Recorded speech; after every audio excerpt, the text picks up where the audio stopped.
ورحمة الله وبركاته. أعزائي التلاميذ تلاميذ الثالثة إعدادي، في هذا الفيديو سنتحدث عن ظاهرة الامتصاص المعوي.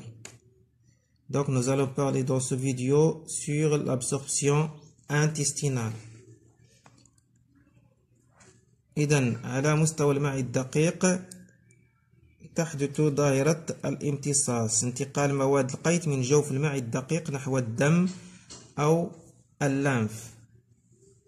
Donc au niveau de l'intestin grêle, il y a passage des nutriments de l'intérieur de l'intestin grêle vers le sang ou le liquide lymphatique. Et on parle de phénomène d'absorption. Comme vous voyez ici, l'aspect de cette image vous rappelle les racines d'un arbre qui absorbe les sels minéraux du sol. Mais il ne s'agit pas d'un arbre, mais il s'agit des vaisseaux sanguins qui sont en contact avec la paroi intestinale et absorbent les nutriments.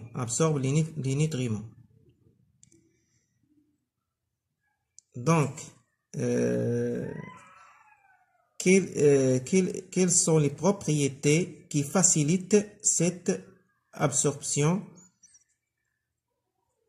Les propriétés de l'intestin grêle qui facilitent cette absorption sont, premièrement, comme vous voyez ici, il y en a des replis majeurs qu'on appelle les valvules connivantes, surmontés par des replis microscopiques qu'on appelle villosité intestinale. Donc, ces replis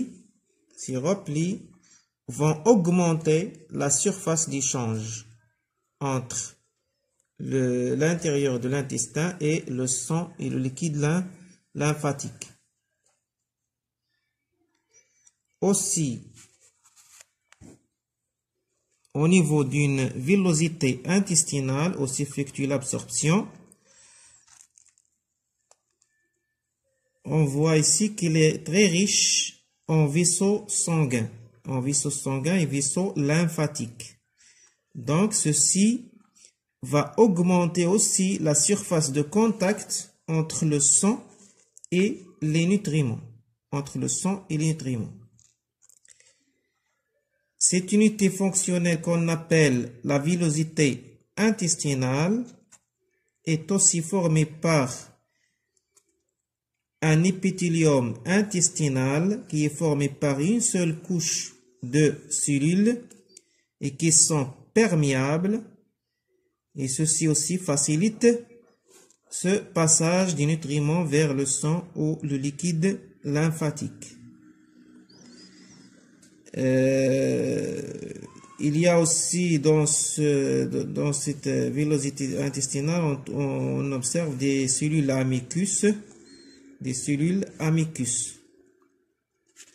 إذن على مستوى الخملة المعوية نلاحظ نسيج ظهاري يتكون من طبقة واحدة من الخلايا، وهذا يسهل عملية انتقال مواد القيت من داخل المعي الدقيق نحو الدم أو الليمف. كذلك هذه الخلايا خلايا نافودة تسمح بمرور مواد القيت نحو الدم أو الليمف. إذن هذه هي الخصائص التي من شأنها تسريع عملية انتقال مواد القيت من جوف المعي الدقيق نحو الدم أو الليمف. Donc, comme on a vu déjà que les nutriments sont formés par les acides aminés, les acides gras, le glycérol, aussi formés par le glucose et les sels minéraux, l'eau et les vitamines. Il y en a des éléments qui vont traverser la paroi intestinale pour arriver au niveau du sang, et il y en a des nutriments qui vont traverser la paroi intestinale pour arriver aux lymphes. Pour les éléments qui passe lors de l'absorption de la lumière de l'intestin vers le sang sont les acides aminés, le glucose, l'eau, les sels et les sels minéraux. L'eau et les sels minéraux. Pour l'eau et les sels minéraux peuvent traverser la paroi et passer vers le sang ou vers la lymphe. Alors que pour les acides gras et le glycérol vont passer lors de l'absorption vers le liquide lymphatique qui existe dans les vaisseaux lymphatiques. Les vaisseaux lymphatiques, ce sont les vaisseaux lymphatiques. Alors que pour les vitamines, il y en a les vitamines hydrosolubles, qui vont passer vers le sang lors de l'absorption, et les vitamines liposolubles qui vont passer vers le liquide lymphatique.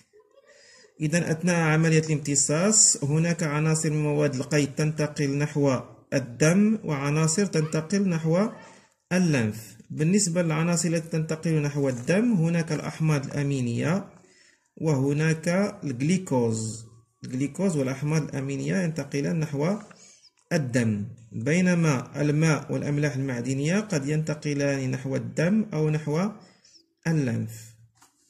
أما بالنسبة للأحماض الدهنية والجليسيرول فينتقلان نحو الليمف. أما بالنسبة للفيتامينات فهناك فيتامينات قابلة للذوبان في الماء تنتقل نحو الدم، والفيتامينات القابلة للذوبان في الدهون فهي تنتقل نحو الليمف. إذن هذا فيما يتعلق بعملية أو ظاهرة الامتصاص المعوي.